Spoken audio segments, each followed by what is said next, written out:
Today we're talking to Curtis Moss, who is a student at Oklahoma State University in Stillwater, Oklahoma. Yep. Has embarked on a bicycle trip of approximately 3,800 miles, give or take, from Stillwater to Anchorage, Alaska. Am I correct?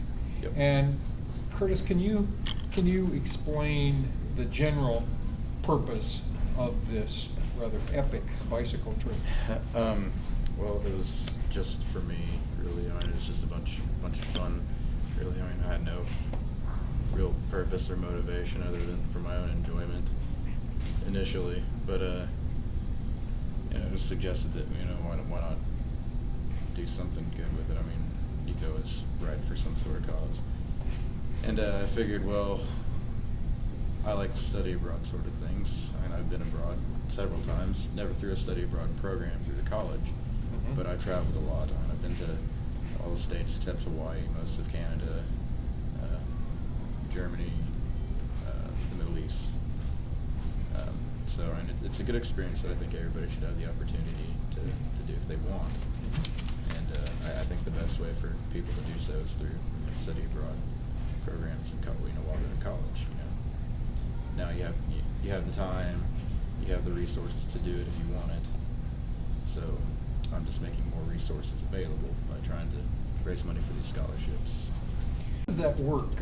You say you're trying to raise money for scholarships. It's if somebody sees and reads about that and is motivated to help you, what do they do, and how does the money get into the purposes that you have in mind? It's you go to osugiving.com. You can click on the Give Now button on there, and it'll bring up a list, like a little drop-down tab, and then you can select what college at Oklahoma State that you'd like to give to. I read in another news account that you're a veteran. You served a tour of duty would it be with the Oklahoma National Guard in Iraq? Yeah. Yeah. And what years or what time period was that? Let's see, we left the end of beginning of September 2006. My unit actually left to go for our training on my birthday. That's when we had to report to the armory to Your leave. birthday is September 5th. September 5th, And we came back at the end of 2007. So November, it's November 2007 is when we got So you back. were what part of the country did your unit serve in? It was Baghdad. Things are still kind of exciting in Baghdad at that time, weren't they? Things were probably the worst they'd been in Baghdad. Yeah. At this point, here in Bozeman, Montana, you're about how far into your trip? Do you have a trip meter on This is exactly 1/3. Exactly 1/3. So that'd be about 1,200, 1,300 miles. It's a little over 1,300. Yeah. Major stops where you get some R&R and the amenities of civilization, if that could be, if a college campus could be described as that, are at colleges, correct? Yeah, relatively, it's very nice. Yeah. I mean, here I'm staying at the NSC coordinator's house. She invited me to stay with her family in the guest bedroom. So I mean, yeah, it's about as good as it gets. Yeah. How did, if I may ask, how did you link the two of you? Our NSC National Student Exchange coordinator at Oklahoma State. Yeah, because I went down there. She works in our study abroad office that coordinates, they help the students when they decide to go on a study abroad. And I went down there asking, are there any good study abroad scholarships that I can try to raise money for? And she said, not really.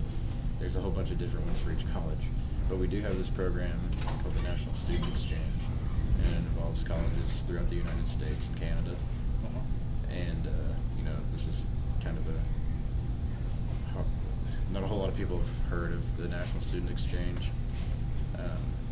So I think she thought it would be a great idea to use this to promote it. And There were several colleges along the way. The first one was only a two-day ride, Wichita State, Mm-hmm. University of Nebraska at Kearney, and then University of Wyoming, Laramie, Montana State, and then University of Montana is the next one. Mhm. It's probably about 4 days down the road.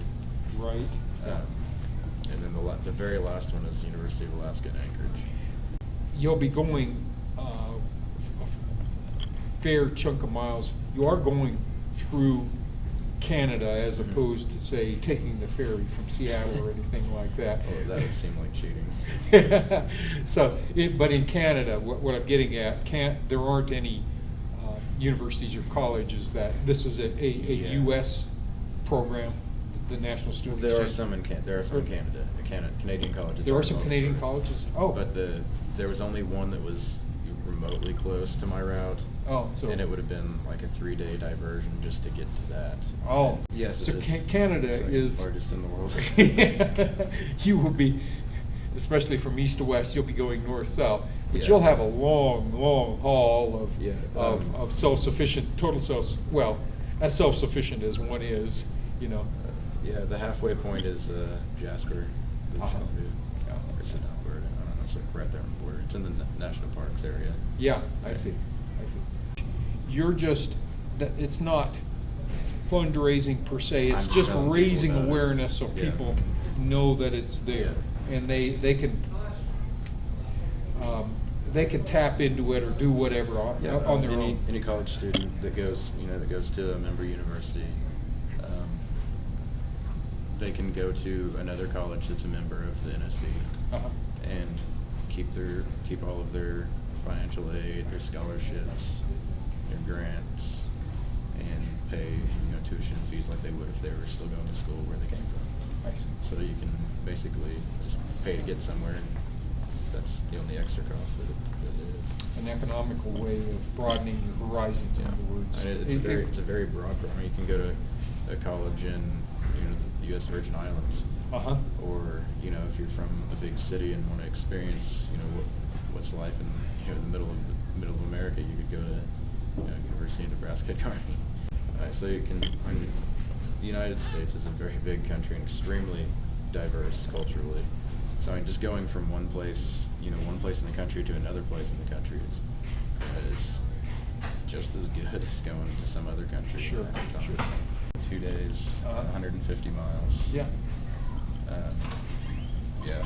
And gave you the confidence that Yeah, it was. it's just multiple 60, 70-mile days. And, Yeah, it was get- just a test run, really, just to see, how's the lay plan on the bike going to work out?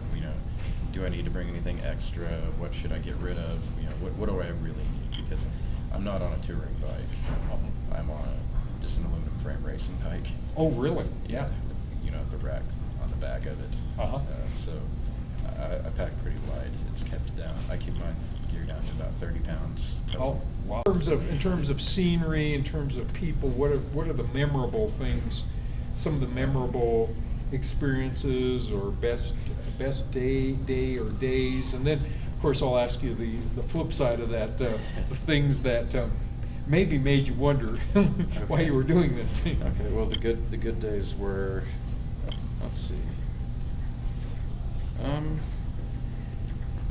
There was a section in Kansas, the Smoky Hills, that were, I thought were unusually natural. You think Kansas is mostly farmland for the most part.